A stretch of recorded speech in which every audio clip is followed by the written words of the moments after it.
Awesome. Awesome. This is like an acoustic jam session. See? This is the. What's the title of this? What is it? We have a title. I think we've got a title. So can we do a quick introduction of ourselves, and then we can talk about why we're here. Sure. Right. Sounds good. So guys, I'm Zia. I head software systems and AI at Switch. If some of you don't know, Switch is one of the largest data center provider in North America. We have campuses that are multi-gigawatts, and they're different kind of facilities compared to any other data centers you may be familiar with. My background, I was a CTO for 5G at Dell. I was a CTO for private network and 5G at Ericsson, AT&T, Panasonic. Distributed systems has been the thing that I've been part of for a long time, and I'm a software nerd. And it was as somebody said, like if you love software, you end up building hardware. And I've done that for quite some time. And then Brian. I love the Alan Kay-ism. So the Alan Kay is the one who said that people who are really serious about software do their own hardware. So I'm Brian Cantrell. I'm the CTO of Oxide Computer Company. We are very glad to be partnering with Switch as they are endeavoring to solve a whole new set of problems, I think, that modernity has thrusted upon you. So yeah, in terms of, because I think with the part of what, and maybe we want to kind of just get into it in terms of like what you all are doing at Switch. Because I think that, we talk about these like massive data centers that are consuming huge amounts of power, but I think people don't necessarily understand what that means. Like we're just throwing around numbers like kilowatts and megawatts and what do all these numbers mean? Oh, okay, yeah, I see what you mean because I agree. We talk about terawatts. We're talking about terawatts now. Yeah. So let me tell you what that means. But before that, I want you to guys I think I'm a nerd, but I'm this guy's nerd. So he's extremely humble, but you will see his work in many foundational things that exist in Linux kernel, right? So. Well, I don't know. Yeah, you didn't tell any of that. Yeah, exactly. I don't know. Yeah, Okay. I'm not sure that the Linux folks would be super into hearing that, but it's true. I've inspired work that has. So I've been working in OS development for a long time, done kernel development for a long time, developed something called dtrace. How many times have you written hypervisor? We've done a couple hypervisors. I've done a couple hypervisors. Yeah, I'm on hypervisor number 3. Yeah, exactly. So amazing. Yeah. So let me give a bit of a context, right? That an American home, on average, consumes about 2 kilowatt electricity, like when you just normal. And if you just turn on everything in your house, on average, an American household for full capacity will take about 9 to 10 kilowatts. Everything is on. Every microwave, fridge, air conditioning, everything. A standard IT rack, where you may be running SUSE Enterprise or whatever, right? They are rated to be like 8, 9, or 10 kilowatts maximum, but they operate at around 4 to 5 kilowatt. So 2 houses, 1 IT rack. Just go with the average, right? So to simple math. We've been operating H100 from NVIDIA at that average on 35 kilowatts. Just 1 rack, 35 kilowatt. The new GB200s that are now coming in, they are direct-to-chip cooling. They are 135 kilowatt. And this is happening in just the last 2 years, I can tell you. And the new ones are coming. There are going to be more and more. The latest technology that we developed at Switch, which enables hybrid cooling from air as well as direct-to-chip liquid cooling, we run right now 200 kilowatt capacity, and our aim is to hit 1 megawatt per rack in the next few years. That's insane. Just think about what that's an insane. I just want everyone. If you're thinking to yourself, that seems like an extremely large number for a rack. That is just bonkers. that kind of power density. Yeah. And it creates a lot of, I mean, you may wonder like, okay, well, if I'm consuming that much power. And let me one more another interesting stats that, California is one of the largest economies in the world. We have Hollywood and Silicon Valley. The whole state of California takes about 28 gigawatt. And if you just look at our campuses, it's quite a good fraction of just what the state of California consumes. And if you look at a projection where it is going, there are going to be states like, oh yeah, I can tell you the CAGR of state of Texas, which is an oil-rich, very, economy. By 2028, data centers will consume more power than oil refineries in the state of Texas. Wow. So just think about that. So if you are an economist, you are a politician, and you're looking at what is my next set of economic growth sectors are not these traditional industries. Where's my employment base going to be? Where's my new metropolises are going to be powered from? You have to think very differently around that. So, from operating a data center, so building a data center is not a simple endeavor when you're consuming that kind of power. Absolutely. So now when you understand that problem of the growth we are having, then you have to really revisit every assumption you have made getting to that point, because it's all like not a linear growth. It's exponential growth that we are seeing. And one thing that is also very important in this point is this is the first time in our history that we know that capital is not the limiting factor. It's the power availability is the primary constraint for digital innovation. So all of us which know. is itself actually kind of insane. It's crazy. Like that has not been true for all of the history of IT. Power has been something that obviously we consume, but people don't really think about.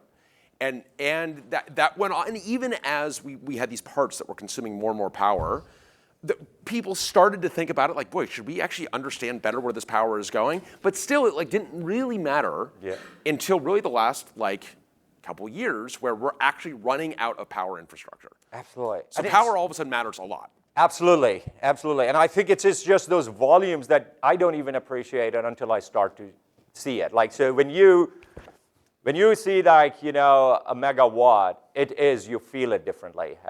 We in our facility, when I've had a first tour, when we get 120,000 volt from the grid into our substation, and we step it down to 48,000 volt, and then 48,000 volt, we bring it down to 12,000 volt, and 12,000 volt to 480 volt, and then we bring it down to 220 volt and 110 volt across 3 phases. All of these infrastructure, when you go through, you start to appreciate by the time you are at 40,000 kind of mid voltage that it's called in the grid system, a lot of EMS will make you, EMF, you will feel that, right? Oh, the humming of it and all of that. Yeah, you'll hear it, yeah, exactly. So that's, but I think here's the point that I think where you are getting to it.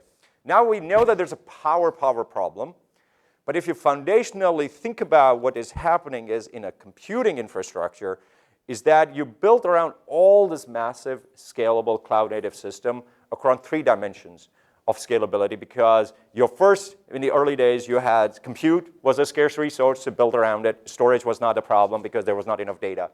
Then the data come in, and then the networking come in because you started to disaggregate. And now predominantly, if you have any scheduler, whether it's Kubernetes or anything, you look at it across storage, compute, and networking. And power was always a facilities problem. It's just there. You power it on, it's there. Right. Now, just the sample workload we run in our lab, my lab, right?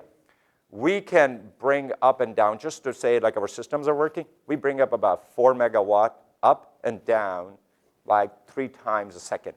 Well, and so what are the ramifications on the grid when you do that? Oh, we can't hit the grid at this point. Right. It's bonkers to think about that our modern civilization builds upon very simple assumptions.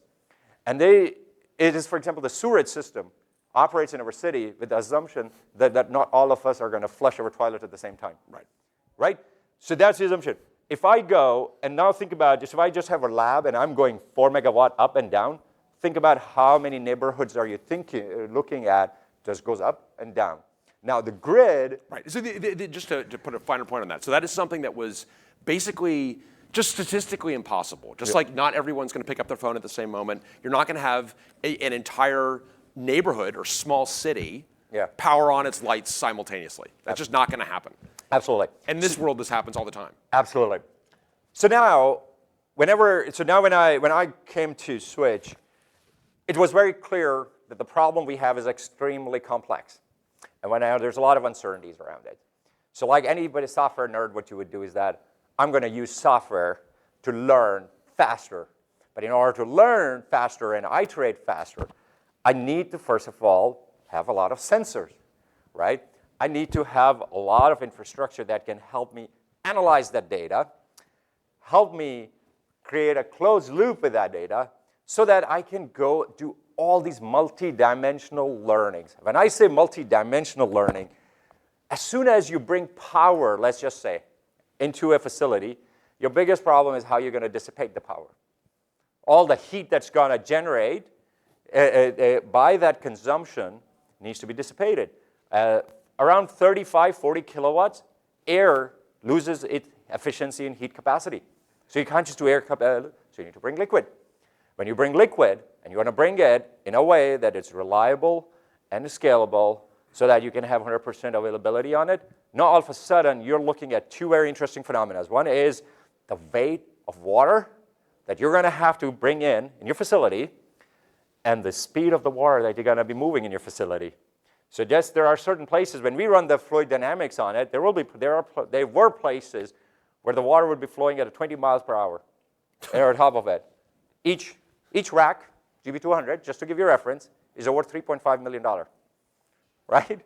We in our lab has over hundreds of them. And now we bring gallons of water in there. If you have a failure, what do? You shut off. When you shut off, the momentum of the fluid is going to do what? It's going to freaking break through your infrastructure and the building. So think about like, how do we design fire suppressant? How do we do cooling system? How do we do airflow design? How do we do power aggregation? How do we do AC to DC transformation along the chain? There's just so much I need to do that I cannot do it if I don't have a software. Well, this to me is like kind of the irony is that you are trying to do this very sophisticated management, taking all of the sensor data, being able to communicate back to the grid about being able, because if you can indicate to the grid what your power consumption is going to be, so you cannot blow out their equipment, you can have that kind of conversation. There's a lot of things you need to go do. But in order to be able to do that, you actually need compute. You actually need the thing that you're trying to provide. Absolutely. And then I need that too. And then I look back and I say, oh my God, I need to give you a reference, right? Typically, a data center would sample power current every hour because that's how they charge their customers, right? Very quickly, we realized we need to sample that at a 10-second level. Because what's happened is that at that scale, you need to keep the power very efficient. Because remember, my growth problem is power. So my key objective is to deliver whatever power I have is 100% efficiency. If you guys remember anything about electrical engineering and the fight between Tesla and Edison was around analog current versus direct current. So there is a efficiency factor because with the voltage and current, all of a sudden I have to measure voltage and I have to correlate the voltage with the current at 10-second time interval across everything I'm doing.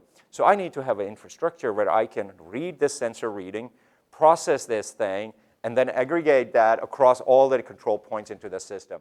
So yeah, I mean, there's foundationally different methodology I had to think about how we build up our infrastructure, our software infrastructure. Well, so you had this problem of like, I actually, in order to be able to provide infrastructure, I actually need infrastructure, right? I need elastic infrastructure. And you want to describe kind of how Oxide kind of came across the transom for you? Oh, absolutely, yes. So now I've going through the cycles of multiple time, building a large-scale distributed systems, and you have to approach it not from like availability kind of like targets, like it has to be 5 nines.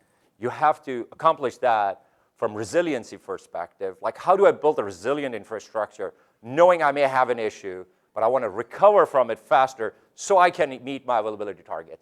So it's a very slightly different approach that the cloud-native model enables it. Then you look down and you say, okay, in order to accomplish that, my foundational units need to be simple because simple scale, right? Simplicity scale.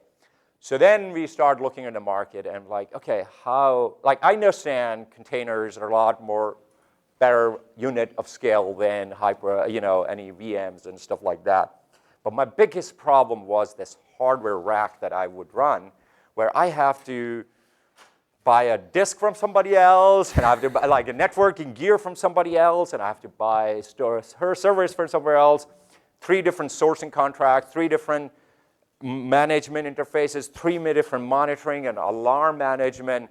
There got to be a better way. Of course, hyperscalers do that, but as a IT organization or a technology, as a data center, like we did not have access to that technology. So we looked around. Of course, we look at whenever there's a hard problems, there are always smart people working on it. So we start looking around, who are the people working on this space? And then I started to look at the Oxide architecture for quite some, until I realized that it was actually you and Steve and others that are working on it. Wait a minute, I know these turkeys. Yeah. Because you kind of get to it like, you know why these unit of scales are so convoluted? Why do we have these fancy terms around virtualized networking layer and SAN and all of that, and they just like overcomplicated layers on top of layers, whereas where's the unit? Where can I go to the unit of scale from a hardware perspective? And when I say unit of scale, I'm literally talking about the board support package on a server, how it boots up a CPU, how the auxiliary power monitoring, like IPMI layer or BCM layers are done, how a trusted software supply chain is going to work. So just a background, when we build base station, one of our biggest threat vector has been software supply chain and hardware supply chain. Like, we need to make sure every circuit element is being tested, validated in the supply chain from factory assembly, distribution, and all this. So, of course, I go and look at it like, where are my units of scale? The unit of scale, yeah. So, of course, this is why everything I start to say in Oxide is like, aha, you guys are thinking the same way. Well, because the unit of scale historically, when you're looking at, you want to deploy elastic infrastructure on-prem, right? So you need to actually, there's some physicality that needs to run. It needs to run on computers, right? Actually, it's been great. You know, kind of like serverless. You remember that whole like serverless thing? Yes, Lambda. That's gotten quiet recently, hasn't it? It's like we don't seem to talk about serverless anymore. Because I know when people talk, obviously serverless is great, but many of us are like, serverless actually runs like on servers. It's actually, it's all server full. Like ultimately, you have to run on actual computers. And the problem was that not for the hyperscalers, not for the Googles and the Metas and the Amazons and the Microsofts, but for everybody else, the unit of scale was a personal computer. It doesn't look like a personal computer. It's rack mounted, it's 1U or 2U, but architecturally, that is a personal computer. And that is designed to be the unit. The same unit that might go into the back of a 7-Eleven will go into a data center.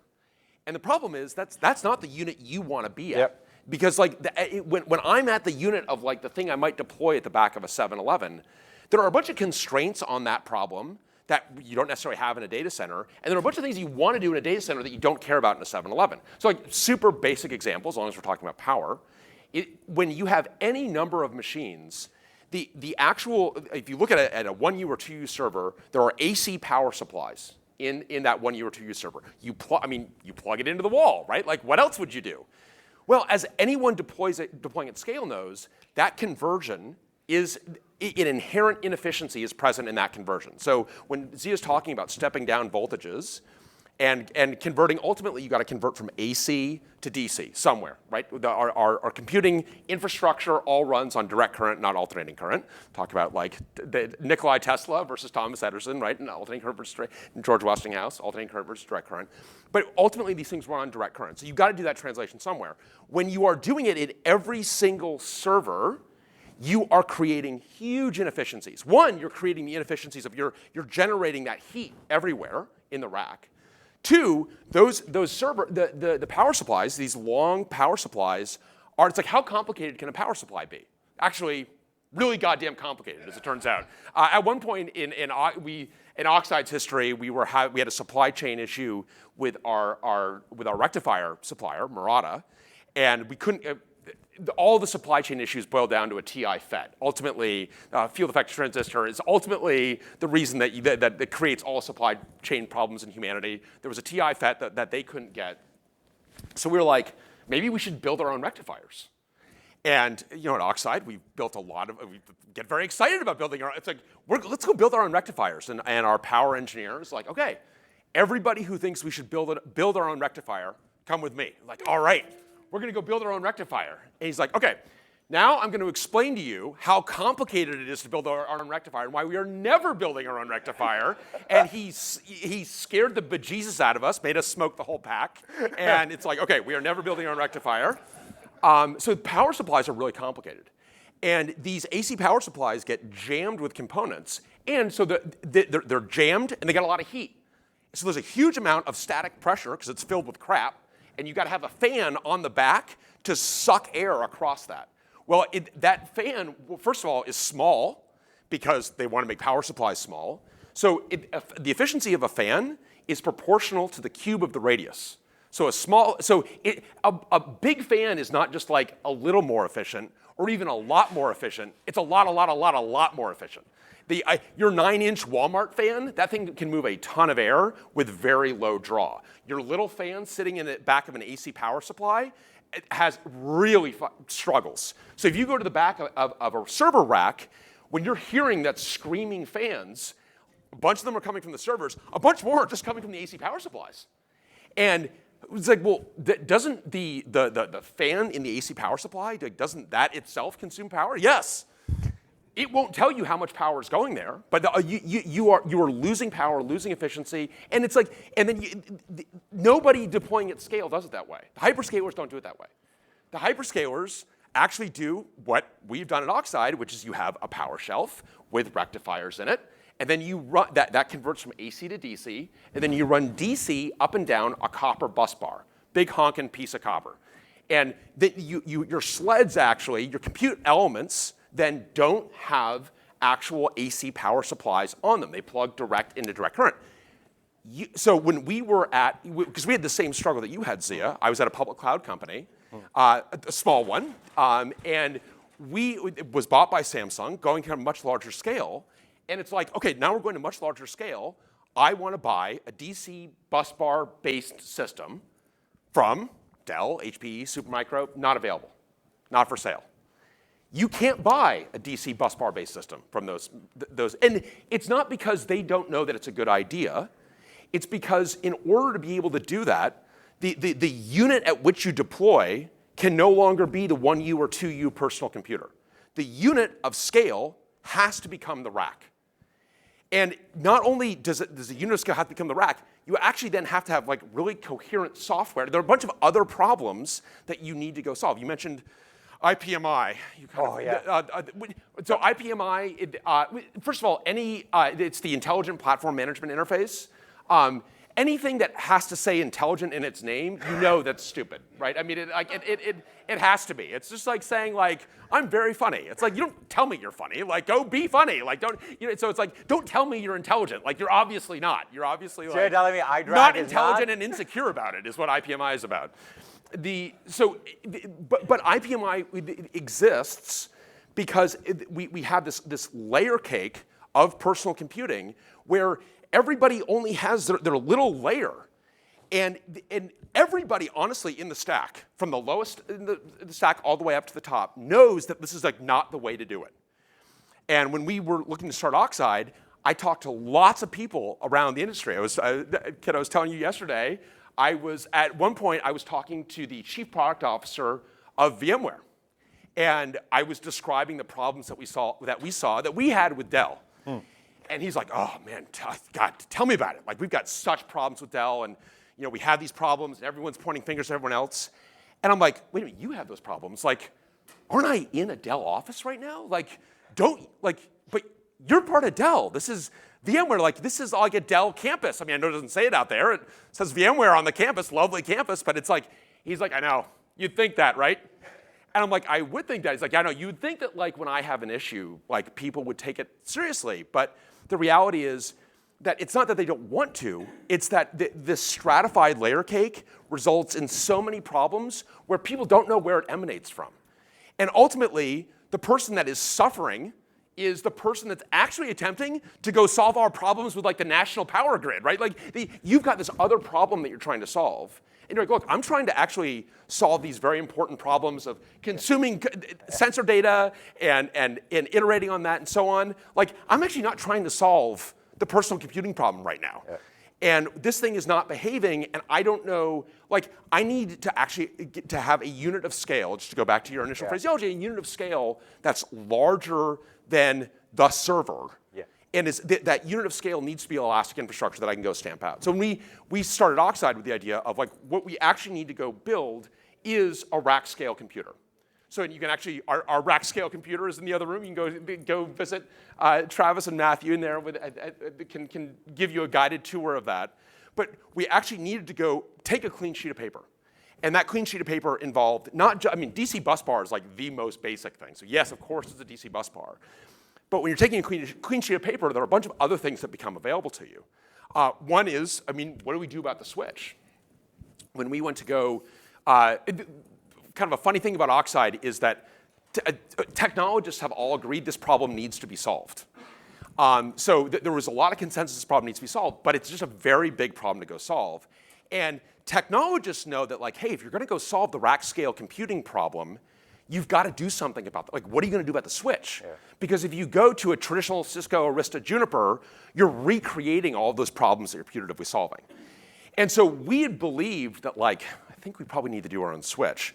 But when we went to go raise venture capital, we weren't getting, we were describing what we wanted to go do in the abstract, and venture capitalists would ask what they thought were like very tough questions. But no venture capitalist actually asked us the question that I was kind of terrified of, which is like, what the hell are you doing about the switch? You guys gonna build your own switch too? You're gonna build your own rectifiers next? What are the limits? And we kind of thought, like, I think we kind of need to build our own switch, but I'm not gonna, VCs aren't asking and I wasn't gonna volunteer it. God bless venture capital. Any venture capitalists in the room, God bless your trade. Thank you very much. Obviously it's put dinner on our table. We're very grateful for it, but not always understanding like the technical issues. And so one of the things we got a lot is like, technically we know you can do this. And I'm like, technically, what? Am I not explaining what we're trying? Like, we're going to do our own board design, our own switch design, our own rack design, all of our own software, all of our own firmware. Like, this is so far beyond the outer brink of what I could, like, we definitely can't go. This thing is loaded with technical risk. But you don't want to stop a venture capitalist and be like, no, let me stop you and explain why there's tons of risk there. But then they would say, next sentence would be like, so technically we know you can do this. But we just don't know if there's a market for this. We don't know if people are actually want to run compute on premises. And this is like you have like cognitive dissonance, like smoke pouring out your ears. Where it's like you are literally exactly wrong. It's like you're wrong coming and going on both of those things. So and then it was a technologist, and you may be wondering yourself, it was a technologist who was initially talking to us, who's like, Brian, like just cut. What are you doing about the switch? And I'm like, Tom, we thought we needed to go build our own switch.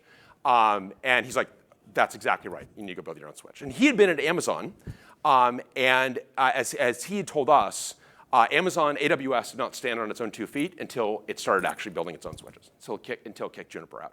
So that changes the unit of scale. Right, the unit of scale now goes from just because the personal computer is kind of the beginning of the problem. You've got all these other different components.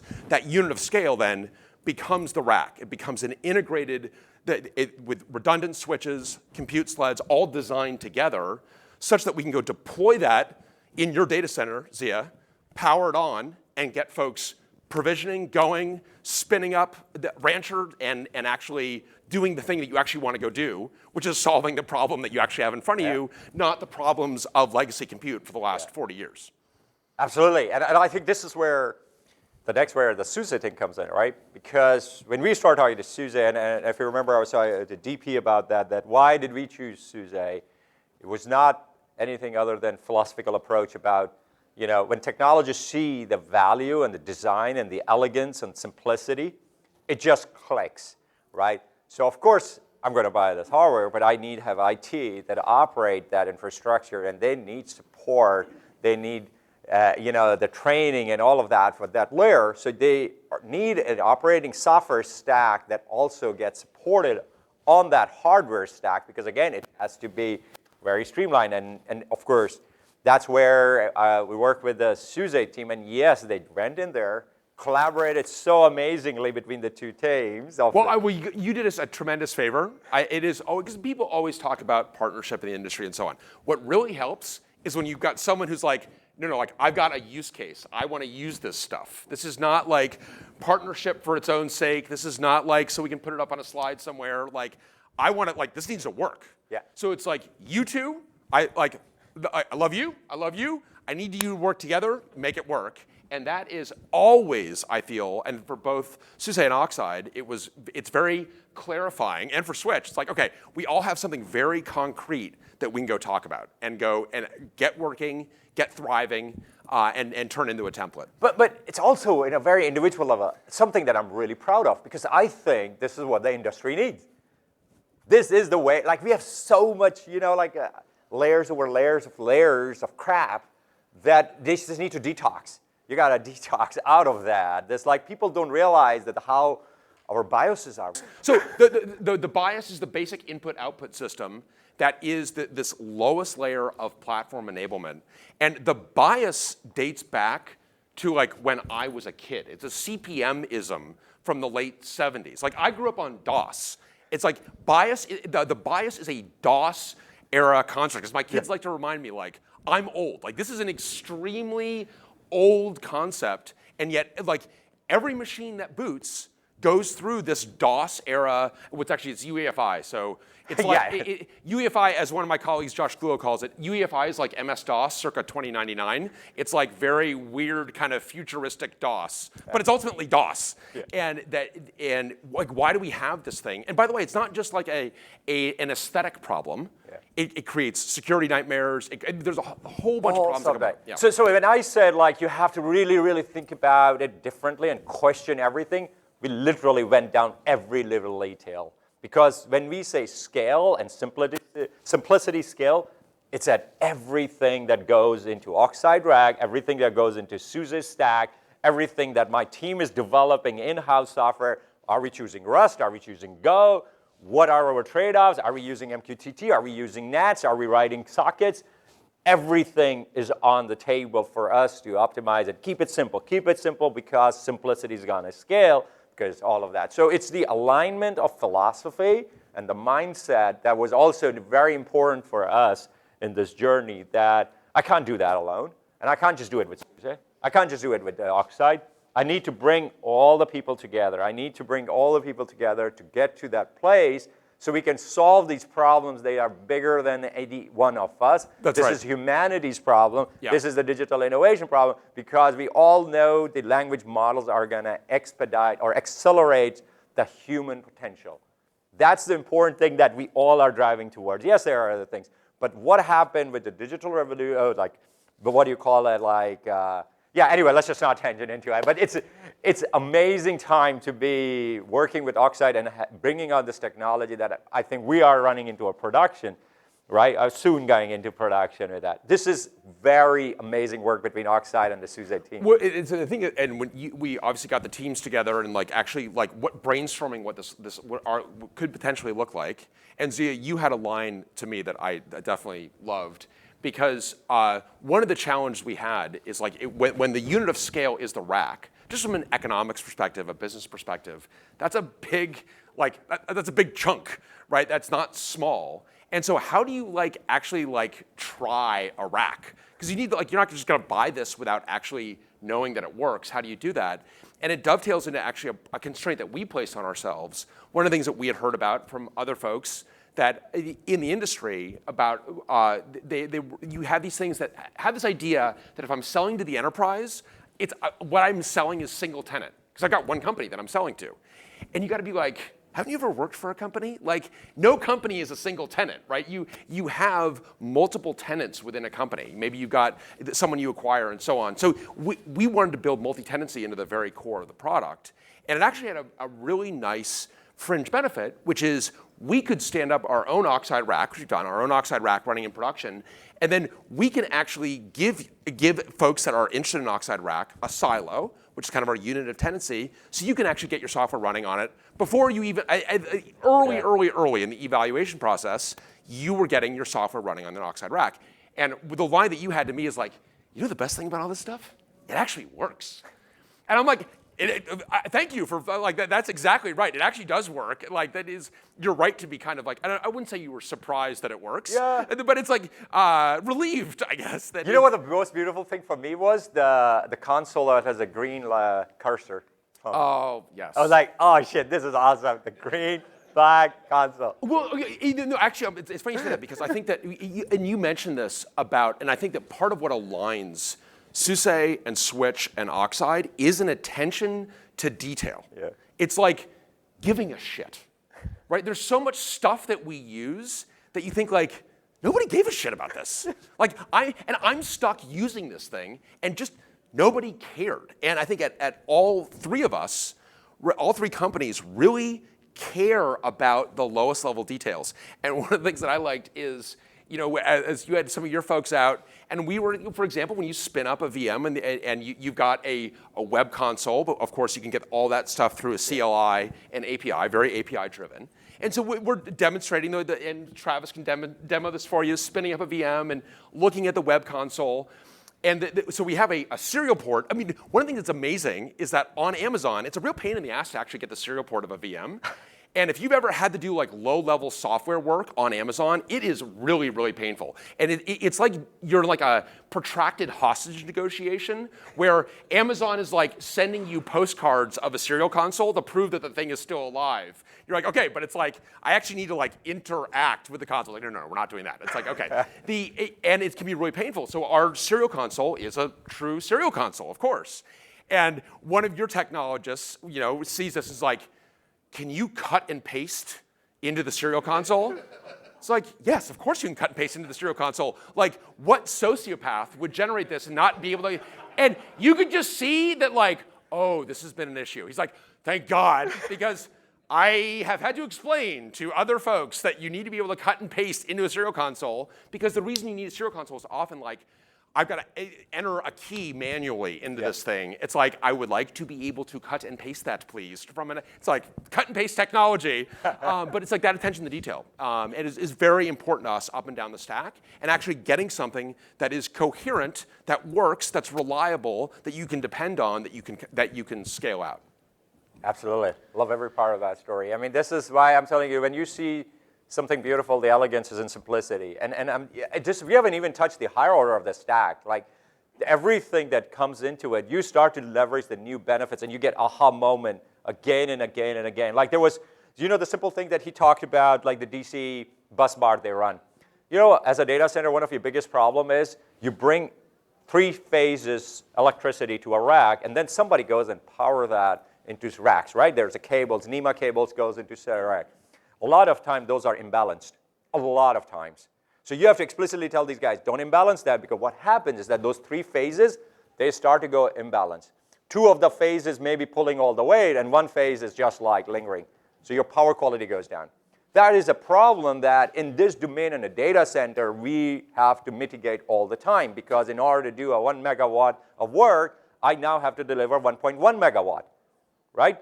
Now, when we were talking about this, like, holy crap, when you do that, all of a sudden, man, that problem goes away. Well, it's funny because you asked us this. You're like, does this mean like it will be load balanced across the phases? And like ultimately, like I am a software engineer, not an actual, like I'm not a EE. And I'm like, I don't think we have a way of not load balancing across the phases. Like I definitely need to phone a friend on this one, namely the same engineer that took me in and made me smoke the whole pack on rectifiers. We're not building on a rectifier. I'm like, I definitely need to call Eric on this, but I don't think we can't not balance across phases. Like I think if you asked us to be imbalanced, I don't think we would have a way of doing it. And sure enough. And you said the great thing, but one of the things I was running in my own advanced technology before I met you guys was really looking at MOSFETs for rectifier, because it solved that problem. Because like, you know, one of the most underappreciated technology in our right now, modern time, is MOSFETs. Totally. MOSFETs are everywhere. This thing has MOSFET. Every freaking thing has MOSFET. And it's like very efficient, yet it's designed with a lot of fucking layers. So this was the amazing thing when he told me, he's like, oh, of course, when you think in that way, this problem goes away. Like my team generates every week a report that sends out to any of those anomalies about or phase overloads or imbalances. I would not have that problem in a megawatt scale anymore. I don't have that. Like, it just goes away, right? So it's amazing to just look at that stack. And this is the only thing we, by the way, so far only talked about the power. We haven't talked about the networking. Yeah. Talk about the silos in the networking. That's also an interesting thing. Yeah, so I mean, by doing our own switch, so we did not our own switch silicon, but we did our own switch software. We used the former Intel Tofino, and we've got actually a great, very excited about our next gen switch coming from a company called Oxide Labs. But what these things have in common is they are programmable networking silicon. So it allows, we don't actually have the traditional proprietary kind of Broadcom stack in there. That's all gone. We don't have Sonic. We don't have these other, if you've had to deal with Sonic, I'm so sorry. But these kind of network operating systems that induce a lot of complexity because they don't actually simplify the task. And so by cutting all of that out, we are able to program the switch directly. We are able to get total visibility into what's happening where. And when the thing doesn't behave correctly, we've got the ability to understand exactly why it's not behaving. Because again, we control this thing top to bottom. And which is the reason we did it that way is because we had suffered these problems where you hit a boundary with a component and you're like, I need to be able, I'm not even sure it's that component that's at fault, but without the ability to get into that component and understand it, I can't figure out where the larger fault lies. And we had actually a concrete problem of that, because I think it's great to talk about all the amazing things we're doing together. The thing I actually love about the Oxide rack at Switch is like, it's actually like there. Like we got it in and installed, and we had some interesting adventures along the way. Absolutely. And how we address that. So let's go ahead with it. All right, so we had an issue. And by the way, whenever you're talking to somebody who's deployed a technology, the question to ask is always what went wrong, not what went right. Because what went right, as I learned the hard way, earlier in my career, I would ask the mistake effectively of what went right. This is how I ended up deploying Postgres in ways that I should not have deployed Postgres, as it turns out. Because Postgres, great on a sunny day, very bad on a cloudy one, a stormy one. And so you always want to ask people where things go wrong. And we had a really interesting thing go wrong, such as it was, where members of your team had observed, like, hey, the networking performance in and out of the rack is great. And if I take like one of these silos, I can communicate, it's great. Take another silo, it can communicate, that's great. If I communicate between the two silos, it's terrible, like really bad. It's like, all right, we got, like, what's going on here? So, and we're kind of assuming that it's an Oxide problem, but as we're looking at this, it's like, no, actually, things look fine from the switch perspective. What's going on? Well, you're in a larger networking infrastructure. So like, what can we go understand about that larger networking infrastructure? And this is where you do get into like, okay, now we are dealing with like another company, another vendor. And what can we go do to understand that piece? And fortunately, we were able we were able to replicate aspects of that internally at Oxide. But two, actually much more importantly, Oxide consists of a bunch of veterans from around the industry with all of our scar tissue. And so we in particular had a couple of engineers who had particular scars with some of the networking infrastructure you deployed. And as one of them told me, it's like, yeah, Trey and I had to get together and we had to pull from like the deep, dark knowledge. And because he's like, I have seen a problem like this in my past. And the two of them had their like mind meld seance or whatever it was, because this is a really hard problem to understand. Yeah. Because it turns out what the actual conclusion of the problem is disconcertingly basic, actually. The problem was that when you would have one VPC talking to another VPC, by design, that networking traffic leaves the rack. We want that networking traffic to leave the rack.